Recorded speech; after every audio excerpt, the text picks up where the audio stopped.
हमें हमारा hero Aiden दिखा रहता है जो कि अपने बेड पे लेटा हुआ था। वो सोचता है मैं तो बिल्कुल अकेला हूँ क्योंकि मुझे एंजल ने वहां से निकाल दिया। उसने कहा बर्तन मैं धो लूंगी, तुम ऊपर जाओ रेस्ट करो।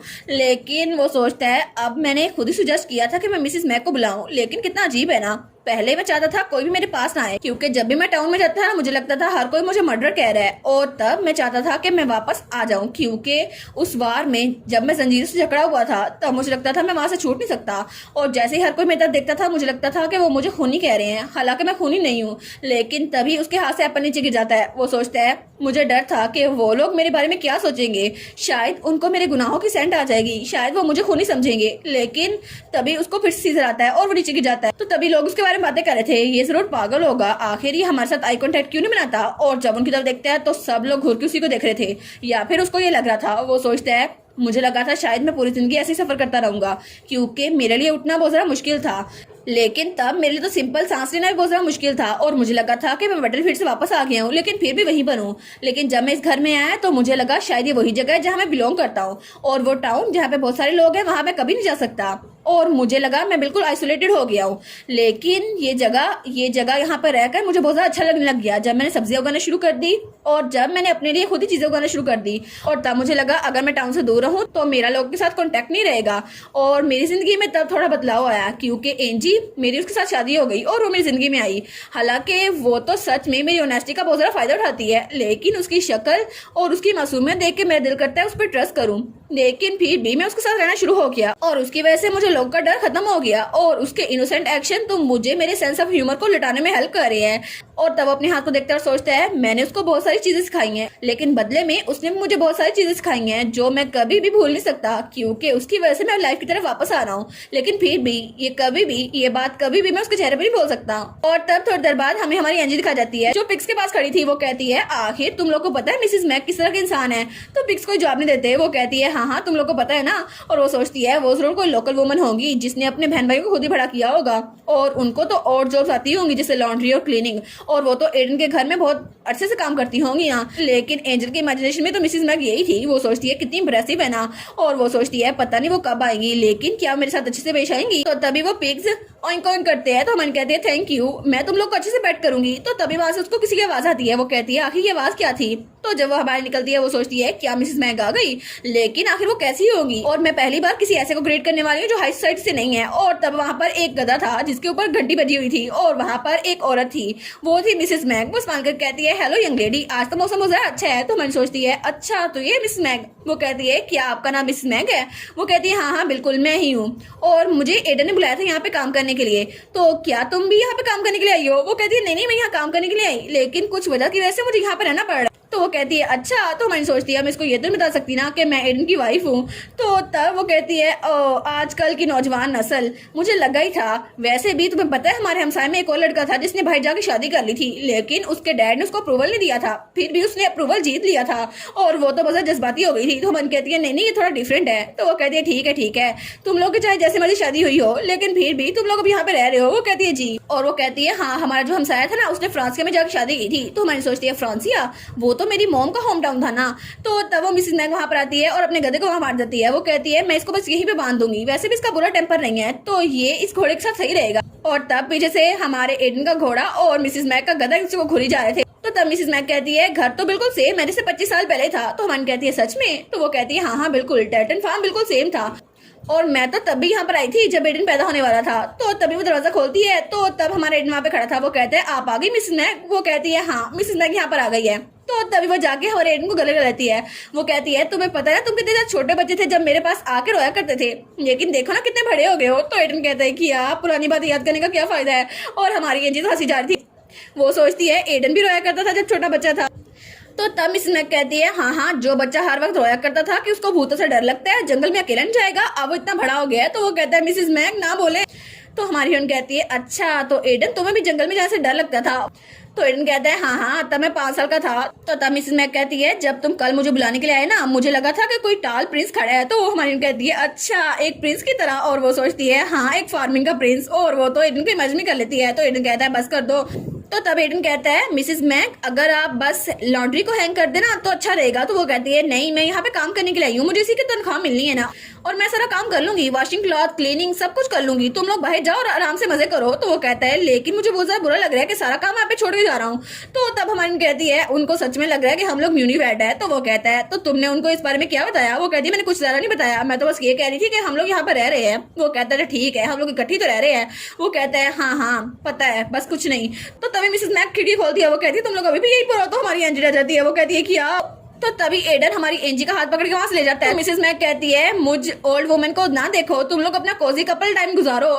तो तब हमारी एडन स्माइल करी थी। वो सोचती है इन्होंने कहा कोजी कपल टाइम, लेकिन हम लोग तो कपल है ही नहीं ना। तो तभी एडन उसकी हेड नीचे करता है। तो वो कहती है क्या हुआ एडन? वो कहती है मुझे नजर नहीं आ रहा, लेकिन उसने उसका हाथ पकड़ा हुआ था। वो कहता है तुम तो बहुत ज्यादा शोर करती हो। लेकिन एडन वो तो ब्लश किया जा रहा था क्योंकि मिसेस मैक ने उन्हें न्यूली वेड कहा था और वो बेचारा तो शर्म से लाल लाल हो गया था। और तब सीन चल होता है और हमें 2 दिन बाद का सीन दिखा देता है। हमारी एडन कहती है क्या मिसेस मैक आज भी आने वाली हैं? तो एडन कहता है क्या, लेकिन क्या तुम्हें उनको बुलाना है? वो कहती है हाँ हाँ।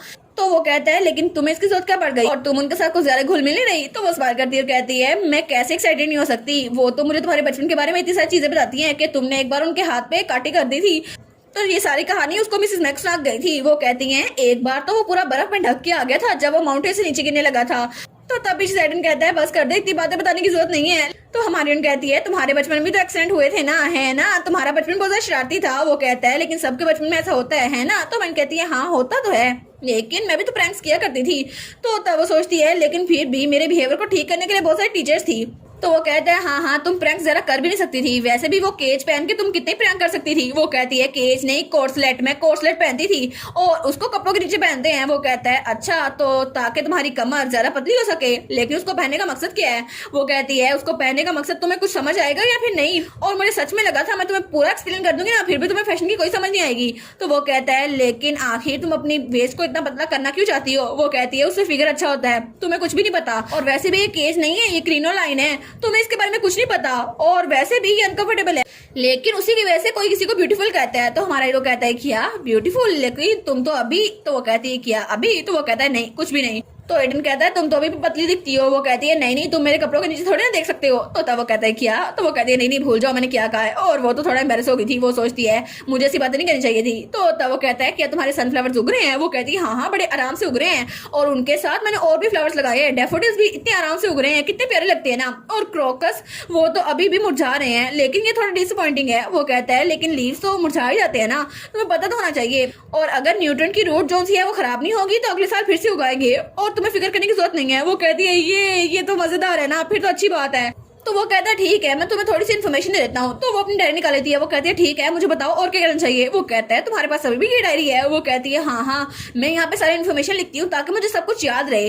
तो हमारा हीरो सोचता है मुझे लगा था शायद वो फ्लावर्स में ऐसी दिलचस्पी ले रही है, लेकिन वो तो फॉर्म्स के बारे में बहुत ज्यादा दिलचस्पी लेती है। और तब उसको देखते हैं वो सोचता है ये तो पहले जितनी एरोगेंट थी ना अब बिल्कुल भी एरोगेंट नहीं रही। तो तब हमारी कहती है अच्छा अब तक मुझे समझ आया कि प्लांट्स बिल्कुल बेबीज की तरह होते हैं। और तब हमारा एडन उसकी तरफ हाथ बढ़ा रहा था उसके सर पे हाथ रखने के लिए, लेकिन तभी अपना हाथ पीछे कर लेता है। वो सोचता है मैं क्या ही करने वाला था। वो कहता है एनीवेज अगर तुम ठीक हो तो मैं हर हफ्ते मिसेस मैक को बुला लिया करूंगा, तुम्हें क्या लगता है? वो कहती है हाँ हाँ वो तो बहुत ज्यादा इंटरेस्टिंग इंसान है। वो कहता है ठीक है मैं उनसे बात कर लूंगा। और तब एक हफ्ते बाद मिसेस मैक दोबारा से आ गई थी। तो हमारा हीरो कहता है क्या आपने न्यूज़पेपर मांगे थे ये काफी हैं? तो मिसेस मैक कहती है हाँ ये बहुत ज्यादा है, चलो न्यूज़पेपर को थोड़ा फाड़ना शुरू करो, मुझे इसे सफाई करनी है। तो तब हमारी कहती है अच्छा मैं तो बहुत ज्यादा कंफ्यूज थी कि तुमने कभी न्यूज़पेपर नहीं पढ़े, लेकिन ये कहाँ से आ गए? तो वो कहता है मैं नहीं पढ़ता था लेकिन मेरे ग्रैंडपा पढ़ते थे, और वैसे भी उनको बाहर की दुनिया के बारे में पता करना होता था। तो तब न्यूज़पेपर को फाड़ता है और वो सोचता है जब मैं छोटा था तो घर में कोई भी न्यूज़पेपर नहीं मिलता था, वो छुपा के पढ़ते थे ताकि मुझे बाहर की कोई खबर न मिल सके।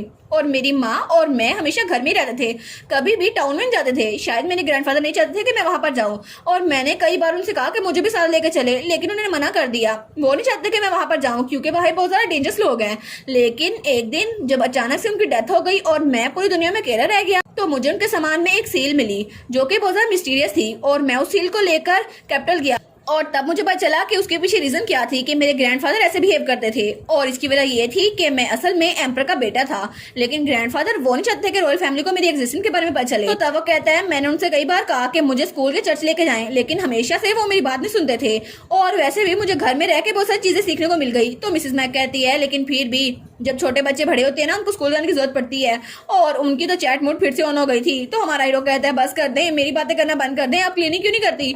वो कहती है हाँ ठीक है, मैं खिड़कियों का ऊपर वाला पार्ट साफ कर देती हूँ, तुम नीचे वाला कर देना। वो कहता है ठीक है। तो हमन कहती है मुझे क्या करना चाहिए? तो मिसेस मैग उसके पास आती है और कहती है तुम रिलैक्स कर सकती हो, वैसे भी तुम्हारे डेलिकेट हाथ ये करने के लिए काफी नहीं है, तुम्हारे हाथ गंदे हो जाएंगे। तो हमारी एडन स्माइल करके कहती है थैंक यू। तो तब एडन के हाथ को देखते हैं तो वो थोड़े से लाल हो रहे थे। तो तब मिसेस मैग कहती है by the way sir Aidan, आप तो घर की अच्छे से देखभाल कर रहे हैं। वो कहते हैं हाँ हाँ, अच्छा हुआ कि आपने मुझे एक्नॉलेज कर लिया। तो मिसेस मैग कहती है ये घर तो बहुत ज्यादा क्लीन है, जहाँ पे एक बैचलर रहता है, वो भी इतने सालों से। तो वो कहता है क्या बैचलर? तो हमारी कहती है एक बैचलर। तो वो कहता है आखिर आप 24 साल के लड़के को बैचलर कैसे कह सकती हैं? वो कहती है लेकिन जब मैं तुम्हारी उम्र की थी ना, मेरे 4 बच्चे थे। तो हमारी कहती है क्या एक फैमिली जहाँ पर 5 लोग हो आपको मिलाकर? और तब मिसेस मैग ने सफाई शुरू कर दी थी और थोड़ी देर बाद उनका काम खत्म हो गया था। तो मिसेस मैग वहां से जा रही थी। तो तब मिसेस मैग कुछ बुनाई कर रही थी। वो कहती है मुझे अपने बेटे के ग्लव सीने हैं। और तब मिसेस मैग कहती है मुझे लगता है कि ये नाम लोगों पे बड़े सूट करते हैं जो उनके रखे गए हैं। तो हमन कहती है अच्छा सच में? और तब वो तो बातें किए जा रही थी। तो हमन कहती है मुझे यकीन है कि आपको मेरा नाम पसंद आएगा। तो तब उसको कंडी देती है और कहती है ऑफ कोर्स मुझे तुम्हारा नाम बहुत ज्यादा पसंद है, हालांकि मैं अनएजुकेटेड हूँ, लेकिन यंग लेडी के नाम का मतलब मुझे अच्छे से पता है। एंजल का मतलब होता है फरिश्ता, है ना? तो ये तुम्हारी लैंग्वेज में फरिश्ता का नाम है ना? तो तुम्हारा नाम तुम्हारे हस्बैंड के नाम के साथ बहुत ज्यादा सूट करता है। तो तब मिसेस मैग वहां से आते हुए कहती है तो यंग लेडी तुम्हारे हाथ बहुत ज्यादा ठंडे हैं, अगली बार जब मैं आऊंगी ना तुम्हारे लिए ग्लव्स ना के लेके आऊंगी। तो तब वो दोनों उनको बाय कर रहे थे। तो हमारी कहती है एडन आखिर तुम्हारे नाम का मतलब क्या है? तो वो कहता है मेरे नाम का मतलब पैराडाइज है। और तब हमारी कहती है अच्छा तो ये एक अच्छा कॉम्बिनेशन हुआ है ना, एंजल और पैराडाइज, हम लोग का नाम तो एक दूसरे को सूट करता है ना। और इसी के साथ ये वाला पार्ट यहीं पर ख़त्म। तो आप लोग बताइएगा आप लोग को ये पार्ट कैसा लगा, और वीडियो को लाइक और चैनल को सब्सक्राइब लाजमी कीजिएगा। बाकी वीडियोस का लिंक भी स्क्रीन पर नज़र आ रहा होगा, तो काइंडली उनको भी चेकआउट कर लें। और thank you so much for watching my videos. Stay safe, bye bye.